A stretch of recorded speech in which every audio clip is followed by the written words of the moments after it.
अब श्लोक आप मेरे साथ उच्चारण करेंगे।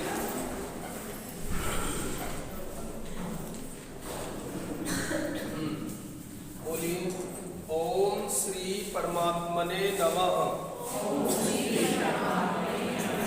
अथ श्रीमद्भगवद गीता यथार्थ गीता अथ प्रथमोऽध्याय। धृतराष्ट्र उवाच धर्मक्षेत्रे कुरुक्षेत्रे समवेतायुयुत्सव मामकाः पाण्डवाश्चैव किमकुर्वत संजय। अब ये केवल सुनो, आप श्लोक के साथ गायन करेंगे। धृतराष्ट्र ने पूछा, हे संजय, धर्म क्षेत्र कुरुक्षेत्र में एकत्र युद्ध की इच्छा वाले मेरे और पांडु के पुत्रों ने क्या किया? शाब्दिक अर्थ केवल इतना ही है इसका। इस श्लोक का जो शब्दों का अर्थ है वो इतना ही है। इसकी जो विस्तार है, व्याख्या या इसके पीछे भाव क्या है वो देखिए। अज्ञान रूपी धृतराष्ट्र और संयम रूपी संजय। अज्ञान मन के अंतराल में रहता है। अज्ञान से आवृत मन धृतराष्ट्र जन्मांध है। धृतराष्ट्र अंधे थे ना जन्म से, अज्ञान भी अंधा ही होता है। किंतु संयम रूपी संजय के माध्यम से वह देखता है, सुनता है और समझता है। देखी होगी आपने टीवी पे महाभारत। संजय एक व्यक्ति होते हैं जो धृतराष्ट्र के बगल में खड़े उनको सारा विवरण जो है देख करके बता रहे होते हैं। तो धृतराष्ट्र किसके माध्यम से सुनता है? संजय के माध्यम से। और संजय कौन है? संयम रूपी संजय। समझता है कि परमात्मा ही सत्य है, फिर भी जब तक इससे उत्पन्न मोह रूपी दुर्योधन जीवित है, इसकी दृष्टि सदैव कौरवों पर ही रहती है, अर्थात विकारों पर ही रहती है। कौरव किसका प्रतीक है? विकारों का। शरीर एक क्षेत्र है, जो इसमें शब्द है ना श्लोक में, धर्म क्षेत्र कुरुक्षेत्र। तो वो क्षेत्र क्या है? शरीर एक क्षेत्र है। जब हृदय देश में देवी संपत्ति का बाहुल्य होता है,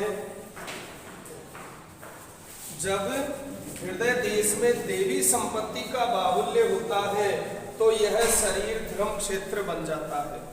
ये शरीर क्या बन जाता है? धर्म क्षेत्र। और जब इसमें आसुरी संपत्ति का बाहुल्य होता है, तो यही शरीर कुरुक्षेत्र बन जाता है। हम सबके मन में ऐसे विचार आते भी हैं, कभी अच्छे विचार आते हैं, कभी बुरे विचार आते हैं ना, नहीं आते हैं? हमेशा विचार बदलते रहते हैं। तो जिस समय आपके अंदर शुभ विचार आते हैं, देवी संपत्ति, तो ये शरीर क्या होता है? धर्म क्षेत्र। कहते हैं यार ये व्यक्ति तो बहुत धार्मिक है। भाई क्या धार्मिक है? उसके विचार, उसमें अच्छे विचार आ रहे हैं, उसमें आने वाली भावना। हाँ जी। और जब उसमें आसुरी संपत्ति का बाहुल्य होता है, तो वो शरीर ही क्या बन जाता है? कुरुक्षेत्र। कुरु अर्थात करो। यह शब्द आदेशात्मक है। श्री कृष्ण कहते हैं, प्रकृति से उत्पन्न तीनों गुणों द्वारा परवश होकर मनुष्य कर्म करता है। कई लोग कहते हैं मैं तो करता ही नहीं हूँ कर्म, हम तो कुछ करते ही नहीं। हम परवश होकर के, विवश होकर के निरंतर कर्म में प्रवृत्त रहते हैं। जो नहीं करते वो भी कुछ ना कुछ, क्योंकि मन में सोचना, चिंतन करना, ये भी कर्म के अंतर्गत ही आता है। कई बार कहते हैं ना कि बुरा सोच लेते हैं किसी के बारे में, तो उसका भी हमें क्या लगता है? पाप है ना। बुरा सोचना, विचारना, तो वो भी किसके अंतर्गत आ गया? कर्म के अंतर्गत। वह क्षण मात्र भी कर्म किए बिना नहीं रह सकता, गुण उससे करा लेते हैं, सो जाने पर भी कर्म बंद नहीं होते। वह भी स्वस्थ शरीर की एक आवश्यक खुराक मात्र है। तीनों गुण मनुष्य को देवता से कीट पर्यंत शरीरों में ही बांधते हैं। जब तक प्रकृति और प्रकृति से उत्पन्न गुण जीवित है, तब तक कुरु लगा रहेगा। अतः जन्म मृत्यु वाला क्षेत्र, विकारों वाला क्षेत्र कुरुक्षेत्र है। और परम धर्म परमात्मा में प्रवेश दिलाने वाली पुण्यमयी प्रवृत्तियों अर्थात पांडवों का क्षेत्र ही क्या है? धर्म क्षेत्र है। अब इसका विरोधाभास, बाहर आप देखते हैं कुरुक्षेत्र कहाँ है? हरियाणा में, जबकि गीता में खुद बताया है कि क्षेत्र, जिस क्षेत्र में ये युद्ध हुआ वो कहाँ पर स्थित है। देखिए, पुरातत्वविद पंजाब में काशी प्रयाग के मध्य तथा अनेकानेक स्थलों पर कुरुक्षेत्र की शोध में लगे हुए हैं, किंतु गीताकार ने स्वयं बताया कि जिस क्षेत्र में युद्ध हुआ वो कहाँ है। 13वें अध्याय का पहला श्लोक है, इदम शरीरम कौन्ते क्षेत्र मित्य भी धीयते। हे अर्जुन, यह शरीर ही एक क्षेत्र है। जिसको कुरुक्षेत्र और धर्म क्षेत्र बताया वो कहाँ है? ये शरीर है। इसीलिए हमारे शास्त्रों को लोग कपोल कल्पनाएं करने लगते हैं, क्योंकि ये सब आध्यात्मिक शब्द है, बाहर के लिए बिल्कुल भी नहीं है। इसीलिए समझने में समस्या आ रही है। अर्जुन, ये शरीर ही एक क्षेत्र है और जो इसको जानता है वो या इसका पार पा लेता है वही क्षेत्रज्ञ है। आगे उन्होंने क्षेत्र का विस्तार भी बताया, जिसमें 10 इंद्रियां, मन, बुद्धि, अहंकार, 5 विकार और 3 गुणों का वर्णन है। ये इस शरीर का क्षेत्र है विस्तारित। शरीर ही क्षेत्र है, एक अखाड़ा है, इसमें लड़ने वाली प्रवृत्तियां 2 हैं। देवी संपद यानी पांडु की संतान पांडव, और आसुरी संपद किनकी संतान? धृतराष्ट्र की संतान। पांडु की संतान और धृतराष्ट्र की संतान, सजातीय और विजातीय। अनुभवी महापुरुष की शरण जाने पर इन दोनों प्रवृत्तियों में संघर्ष का सूत्रपात होता है। यह क्षेत्र क्षेत्रज्ञ का संघर्ष है और यही वास्तविक युद्ध है। विश्व युद्धों से इतिहास भरा पड़ा है, किंतु उनमें जीतने वालों को भी शाश्वत विजय नहीं मिलती। द्वितीय विश्व युद्ध जीत गए थे लोग, वो क्या आज विजयी है? फिर से खतरा है, फिर हथियार संजो रहे हैं कि कोई दूसरा हमला न कर दे। जो जीत जाएगा वो फिर शंका में है कि कहीं मेरे से कोई शक्तिशाली न निकल जाए, मुझे दोबारा न हरा दे। तो बाहर के जितने युद्ध हैं परमानेंट विजय नहीं मिलती। आज जीत गए तो भी आप शंकालु हैं। किसी गवर्नमेंट की सरकार बन गई तो बनते ही वो चिंतित हो जाते हैं कि 5 साल बाद मुझे फिर हटना पड़ेगा, नहीं तो कुछ ऐसा करूं कि मैं परमानेंट बना रहूं, इसी शंका में। जबकि करता इसलिए है कि मैं परमानेंट रहूं, लेकिन रह नहीं पाता है, उसको हटना ही पड़ता है। तो बाहर की जितनी विजय हैं उनमें कभी भी वास्तविक विजय नहीं मिलती है, जीतने वालों को शाश्वत विजय नहीं मिलती। ये तो आपसी बदले हैं। प्रकृति का सर्वथा समन करके प्रकृति से परे की सत्ता का दिग्दर्शन करना और उसमें प्रवेश पाना ही वास्तविक विजय है। इस प्रकृति को जब जीत लोगे तो विजय हो जाएगी। यही एक ऐसी विजय है जिसके पीछे हार नहीं। एक बार जीत गए तो बार बार कभी आपको हारना नहीं पड़ेगा। यही मुक्ति है जिसके पीछे जन्म मृत्यु का बंधन नहीं है। इस प्रकार अज्ञान से आच्छादित प्रत्येक मन संयम के द्वारा जानता है कि क्षेत्र क्षेत्रज्ञ के युद्ध में क्या हुआ। हर व्यक्ति जानते हैं, सब कहते हैं भाई मृत्यु शाश्वत है, एक दिन सबको मरना है, लेकिन रात दिन वही तो कर रहे हैं हम भी। क्या किसी ने बचने का उपाय किया? ऐसे बहुत सारे प्रसंग भी हैं, लेकिन इस समय उचित नहीं है। इस प्रकार अज्ञान से आच्छादित प्रत्येक मन संयम के द्वारा जानता है कि क्षेत्र क्षेत्रज्ञ के युद्ध में क्या हुआ।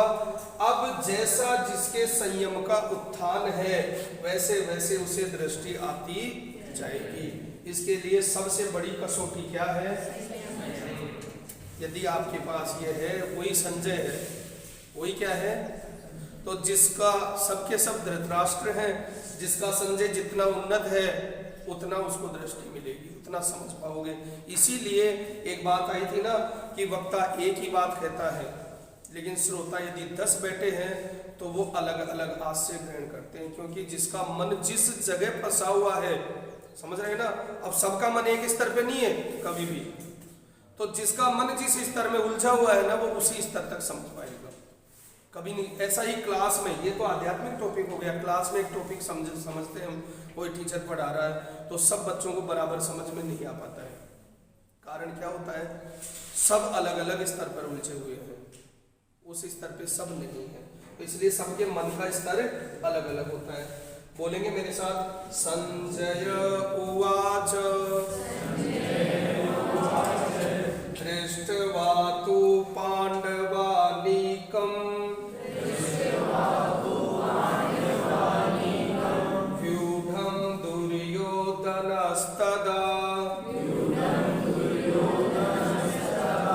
आचार्यमुपसंगम्य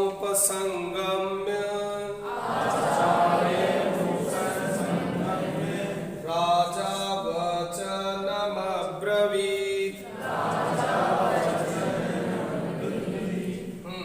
उस समय राजा दुर्योधन ने व्यूह रचना युक्त पांडवों की सेना को देखकर द्रोणाचार्य के पास जाकर ये कहा। द्रोणाचार्य किनकी ओर है? कौरवों की तरफ। दुर्योधन कौरवों का है ना। द्वैत का आचरण ही द्रोणाचार्य है। जब जानकारी हो जाती है कि हम परमात्मा से अलग हैं, यही द्वैत का भान है, वहां उसकी प्राप्ति के लिए तड़प पैदा हो जाती है, तभी हम गुरु की तलाश में निकलते हैं। दोनों प्रवृत्तियों के बीच यही प्राथमिक गुरु है। यद्यपि बाद के सद्गुरु योगेश्वर श्री कृष्ण होंगे जो योग की स्थिति वाले। पहले पांडवों के पहले गुरु कौन थे? कौरवों और पांडवों के? द्रोणाचार्य। आगे जाकर के जब सत्य का पता चला तो अर्जुन ने अपने को समर्पित किया, और जो हम प्रार्थना बोल रहे हैं ना रोज, वो प्रार्थना पहली बार भगवान के सामने उसने गाई कि मैं तो सही और गलत को जानता ही नहीं हूँ, सही क्या है गलत क्या है वो मुझे आप ही बताइए और उस पर चलाइए भी, क्योंकि मैं आपकी शरण में हूँ, आपका शिष्य हूँ, मुझे संभालिए। तो बाद में किसको गुरु बनाया उन्होंने? भगवान श्री कृष्ण को। अब दूसरी बात और समझे, द्रोणाचार्य, भीष्म और विदुर जी, ये ऐसे लोग थे जो शरीर से पांडवों की कौरवों की तरफ थे, लेकिन अंतर्मन से किनकी तरफ थे? उनके हृदय में था कि विजय किनकी होनी चाहिए? पांडवों की होनी चाहिए, हमेशा उनके साथ। तो यही को कौन सा भाव है? द्वैत। सब चाहते हैं कि हम धार्मिक रहें, लेकिन संयम कोई नहीं रखना चाहता। यदि कोई कहते हैं बेटा दोपहर तक खानो रोटी नहीं खानी आज, तो हालत खराब हो जाती है ना। वैसे भले ही न खाए, हम किसी काम में उलझे रहे, लेकिन कोई लकीर खींच देना कि आज ये संयम करना है, तो फिर हमारे बस की बात। यदि नियम लगा दिया जाता, नियम टूटता ही है, बड़ी बाधा आती है नियमों के पालन करने में। उसी का नाम क्या है? संयम। ठीक है ना। क्या आपको इधर नहीं देखना है तो जरूर मन करेगा कि यार क्या है ऐसा, देखे होता है ना ऐसा। हाँ, तो यही प्रैक्टिकल है। इसी का भाव क्या है? द्वैत। जब दुविधा की स्थिति में हो कि सही को मालूम भी हो और गलत का साथ भी दे रहे हो, छूटता भी न हो। राजा दुर्योधन आचार्य के पास जाता है, मोह रूपी दुर्योधन। दुर्योधन किसका प्रतीक है? मोह संपूर्ण व्याधियों का मूल है। जब तक दुर्योधन है तब तक सारे कौरव जिंदा है। राजा है दुर्योधन, इसका शाब्दिक अर्थ है दुर अर्थात दूषित, योधन अर्थात वह है धन। ये दूषित धन है, मतलब आत्मिक संपत्ति तो स्थिर संपत्ति होती है, उसमें जो दोष उत्पन्न करता है वही क्या है? मोह है। और यही प्रकृति की ओर हमें खींचता है और वास्तविक जानकारी के लिए प्रेरणा भी प्रदान करता है। मोह है तभी तक पूछने का प्रश्न भी है, अन्यथा सभी पूर्ण ही है।